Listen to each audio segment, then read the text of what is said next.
Greetings, Taku Faithful. Thank you for joining me again this week. Once again, it's Larry Williams, OAW Commander-in-Chief, and I'm here to bring you all my review of the Season 4 premiere of the HBO original series, Game of Thrones, right here on Otaku Assemble! Weekly, and finally, here to bring you all the latest in this week's Game of Thrones episode review. And this is my review of Season 4, Episode 1, entitled Two Swords. Now, general thoughts on the Season 4 premiere. Overall, I thought it was a good episode. And it was definitely one of the first slow episodes that I've enjoyed in quite a long while. And I mean slow just in regards to the fact that we didn't get introduced to a bunch of new characters. We didn't get introduced to a bunch of new conflicts. Instead, they took their time sort of setting the stage for the next series of events that will occur with our main cast, with the main characters we're already familiar with, and we follow those same characters throughout this episode. There were a lot of long dialogue-centric scenes and very little action. The majority of the action all occurred in like the last 5 minutes of the episode.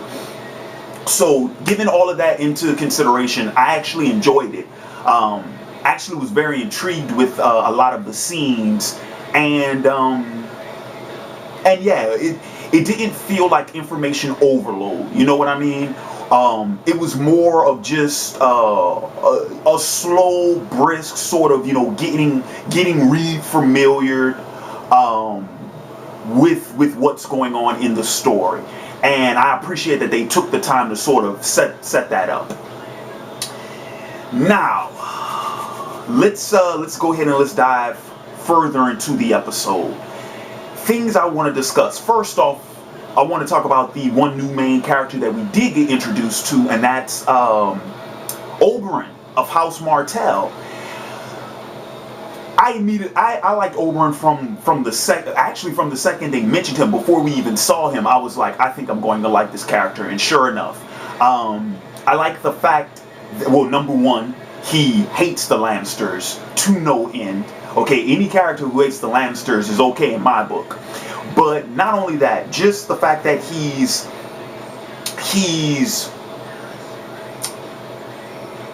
I don't want to say hot-headed. Not necessarily. He's not necessarily a hothead, but he is very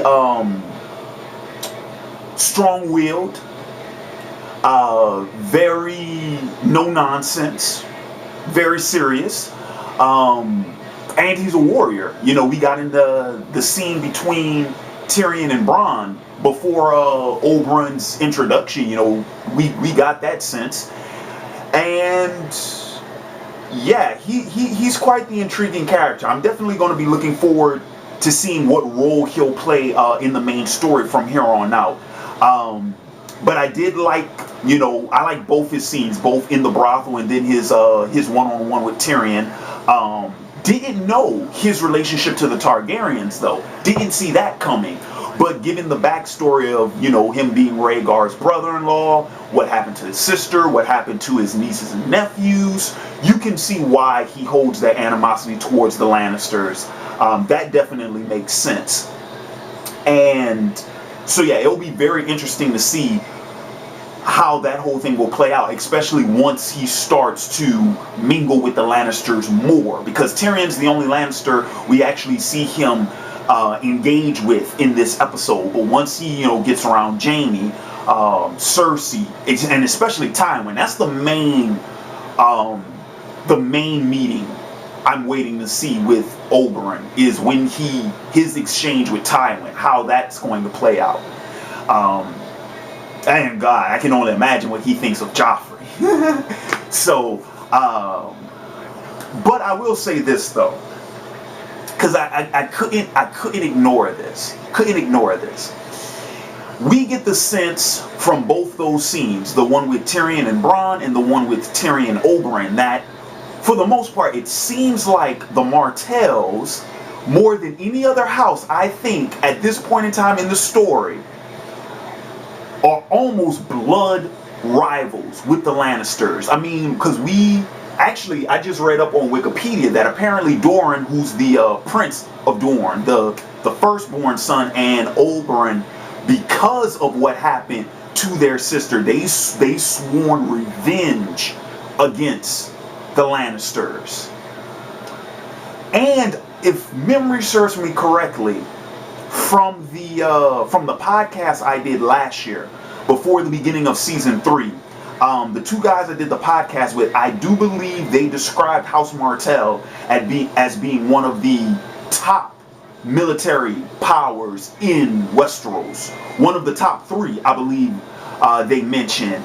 So if they are so formidable a house, and if they hate the Lannisters so much, why is it that we're only getting introduced to them now? We've heard their name mentioned, being referenced since season 2, almost as if they were fucking Lord Voldemort, the house that shall not be named. But why are we not getting introduced to them until now? Now, yes, I do understand. Season 4 is only the second half of the 3rd book, and the 3rd book in a 7-book series, so we're not even halfway through the story yet. But my point still remains. If they are such a formidable house, if they are such a strong military house, if they are the sworn blood enemies of the Lannisters, why now?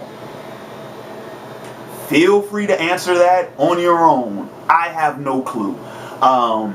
Yeah, sure, I could speculate, well, maybe they expected, the war to weaken the Lannisters, and they were going to come in, clean up house and pick up what's ever left up after the fallout.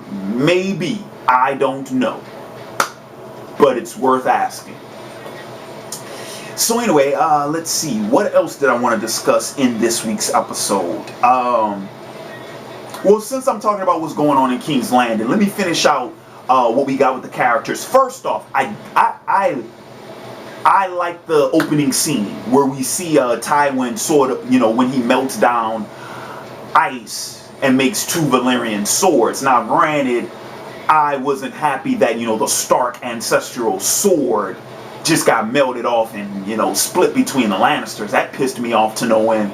But I like this. First off, it was a beautifully shot scene. First off, the cinematography, the Rains of Castamere instrumental playing, the symbolism of throwing the sword into the fire at the same time as throwing in the little wolf pelt, the profile shot of Tywin, with the flames, with the light from the flames reflecting on his face and whatnot. I mean, it was a beautifully shot scene, and I really dug it. I thought it was a very good note to start the new season off. You know what I mean? That's such a symbolic scene, sort of, this is the final task after your enemy has been defeated, to cast down and to do away with their weapon. You know what I mean? The symbol of that house. So when you take that into consideration, it's very well done scene.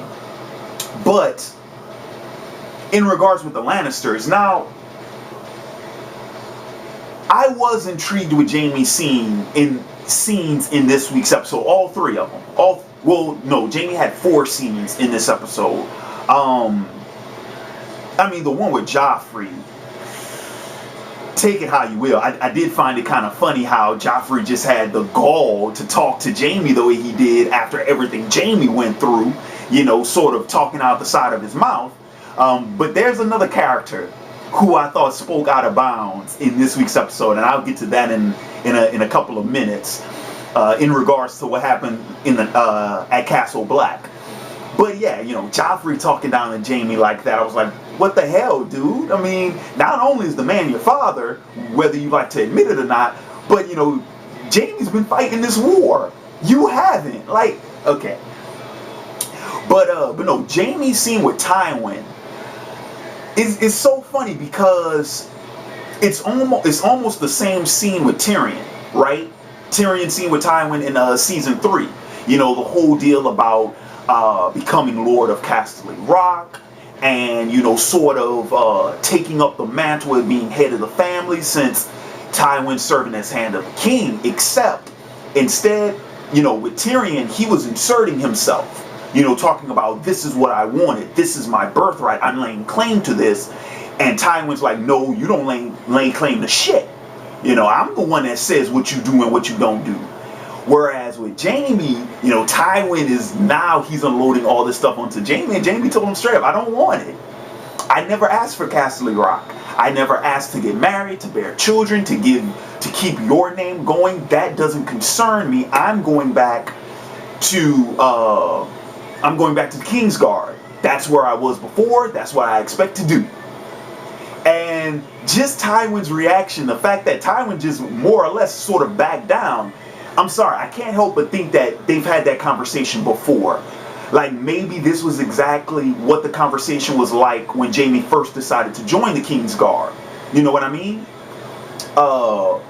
Yeah, because Tywin just gave off that, like, kids. You know what I mean? But yeah, I'll be interested to see how that whole thing plays out, because now, Tywin thought the prodigal son was returning. Not so much. Or not in the way that he expected it to. And I can imagine that might create some type of tension between them throughout the rest of the season, because Jaime's not playing ball. What didn't make any fucking sense to me whatsoever was his scene with Cersei. Cersei's whole sort of spite towards him. Unmerited. Unwanted, unmerited, unjustified. I don't see how she could get mad at Jaime for anything that happened. She's talking about, oh, you left me and this, that, and the other. The man was fighting a fucking war. I don't know. We know Tywin and Tyrion are clearly the smartest of the Pride. We know that. Cersei and Joffrey, their minds are elsewhere, because they have these stories, these fictional fantasies of what occurred. You know what I mean? Joffrey thinks that, Jaime just been sitting on his ass the whole time. Cersei thinks Jaime abandoned her and all this shit. The man was taken prisoner during a war. None of those two fucking people can't even conceive the notion of real warfare.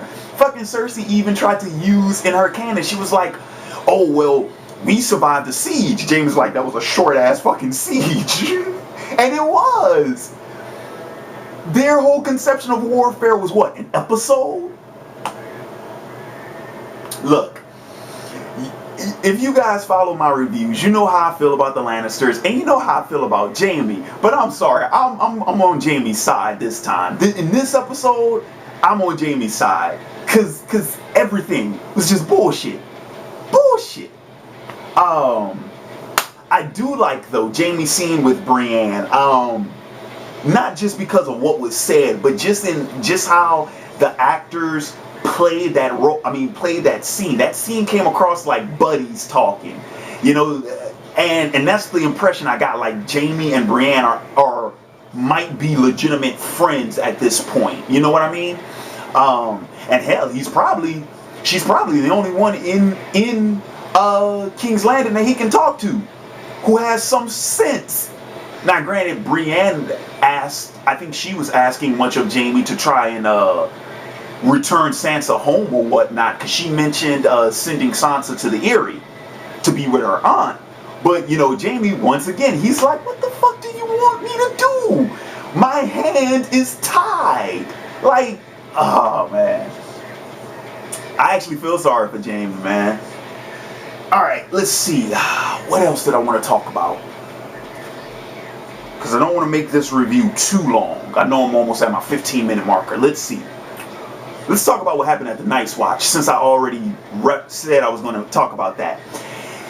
More characters talking out the side of their neck. They have no fucking clue what's going on. I found it funny that Homeboy, who used to be the head of the City Watch, he's over in Castle Black, part of the little council that's there. And they pretty much, this was Jon's hearing. Jon had to answer for all the things he did last season with the heads of the Night's Watch now. And just the fact that this newcomer to the Night's Watch has the audacity to try to talk to Jon about what he saw north of the wall. Jon said it's like, yeah, Mansa has 100,000 men. They're planning to attack Castle Black from both sides. We need to go ahead and focus all our attention on that instead of worrying about what I did. And, he got giants with him, and homeboy's like, giants, please. And Jon's like, have you ever been north of the wall, man? Like, you see what I'm saying? Like, I love how Jon just gave him that look. Like, who the fuck is you to tell me what I saw? Like, seriously. But that scene right there, that's another one. That's one of the scenes that I mentioned earlier about how we spent time with the familiar characters to sort of just get us back to pace with what's going to happen with them. Jon's scenes was a good example with that, because now we know that Jon is going to focus all his efforts on preparing the rest of the Night's Watch to defend Castle Black against Mance. Hell, we even got a scene where we saw some of Mance's forces. They're starting to regroup. So that threat is still very imminent. It's still very prominent, and Jon knows that, and he's taking it seriously. And it seems like the heads of the Night's Watch are taking this seriously too. Seriously enough to consider hanging Jon for treason. I mean, clearly this isn't a joke anymore. So I dug that. Let's see.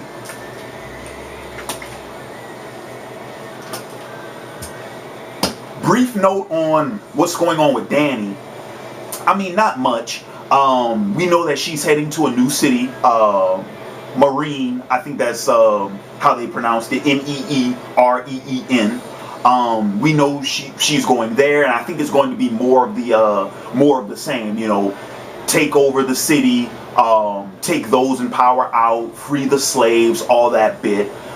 She's going on her little, crusade and whatnot. Found it a little startling, though, her little scene with the dragons, when one of the dragons actually kind of snapped back at her, and Jorah had to remind her, like, hey, they are dragons, you can't tame them. I like that. I don't know. This is personal bias come into play, but just a little brief information for you all why I like that scene so much. I have this thing with people and their pets. I have this thing with pet owners where, I always find it weird. They get too damn comfortable around those animals, and they sort of forget that it's a wild animal. You know what I mean? It's like, oh no, give me a pet name. Pookie or whatever, what have you. Oh no, he's a member of the family, he's a good dog and never hurt a soul. Bullshit. He's a wild fucking animal, and you're foolish to forget that he's a wild fucking animal. So I just like that scene, Alright, let's see. I think I'm going to go ahead and just wrap this review up with my thoughts on the scene with Arya. I like that Arya was able to exact revenge for another one of her friends, and I like that she was able to get Nito back. That more so than anything else that happened in the scene. Just the fact that she got Nito back, I thought that was the most important thing. She even said it when she was walking into the tavern. My brother gave me that sword. We open up the scene with Tywin melting down the Stark ancestral blade, and then we end the episode with Arya getting back the sword that Jon had made for her. Hell, do I even have to explain the symbolism in that? I mentioned earlier how the first scene symbolized sort of the last mark, the last task after defending after defeating, your enemy, whereas Arya is going into this tavern with these men to get back her sword because she's trying to preserve what's left. Her big brother gave her that sword. She don't give a damn if it's 5 men in the tavern or if it's 500. She wants that back. So I thought that was important. All right, let's see. And also, if nothing else, I do have to mention the Hound. I like how, him and Pulliver's conversation, just that scene, how the Hound kind of just played it off. It was I like seeing the Hound sort of not just automatically resort to brute force, you know what I mean? Sort of kind of parlay his way through the thing, hinting in there his little threats and whatnot. It's kind of the equivalent of, if any of you all who might be watching this review are fans of Western movies, where you get the scene where it's like the outlaw and the sheriff, or the protagonist or the antagonist, two outlaws, whoever, two gunslingers, where they'll go into the bar, you know what I mean? They'll go into the saloon and they might be having some drinks, and they know that one of them isn't leaving that saloon alive, but it's just a matter of time before they get to the draw. And it's this exchange, this parlay, it goes from casual conversation to innuendos to insinuations, and then into idle threats. And then it's only a matter of time before, bam, one of them's dead. I sort of like that, because that's what I got from that scene. So yeah, that's pretty much it. That's my thoughts on the premiere. I liked it. So, well, I'll reserve my thoughts on the next episode. I could comment on the preview, but this video's gone off long enough. And hey, if I gave all my thoughts on the preview, then why would you guys return for next week's review? So that's going to wrap up this week's Game of Thrones episode review. I want to thank you all for joining me again this week. What to keep an eye out for coming on the channel later this week, since it is Sunday, it's a new week. So what's going to be coming on later this week? Let's see, I got my Captain America 2, the Winter Soldier review coming either Monday, Tuesday, or Wednesday, one of those. I currently have 2 Game of Thrones related videos that will be uploaded sometime this week. I'm still working out the ins and outs of those videos, but for all my Game of Thrones fans, be sure to check those out. Vikings episode review, Da Vinci's Demons episode review, but that's not until the end of the week, Thursday and Saturday. And then of course I'll be back next week to review episode 2. And yeah, that's pretty much it. I want to thank you all for joining me again this week. Also, one final note, guys, be sure to check out the official Game of Thrones TV room on Zeebox.com. I will place the link in the description box below. Yeah, I am one of the official Game of Thrones reviewers for said TV room. There'll be other reviewers. There'll be live, I think there's like a live chat stream that goes on while the episodes are premiering and whatnot. So guys, please feel free to check that out. Link in the description box below. And with that being said, this has been Larry Williams, OAW Commander-in-Chief, signing off. And until next time, peace.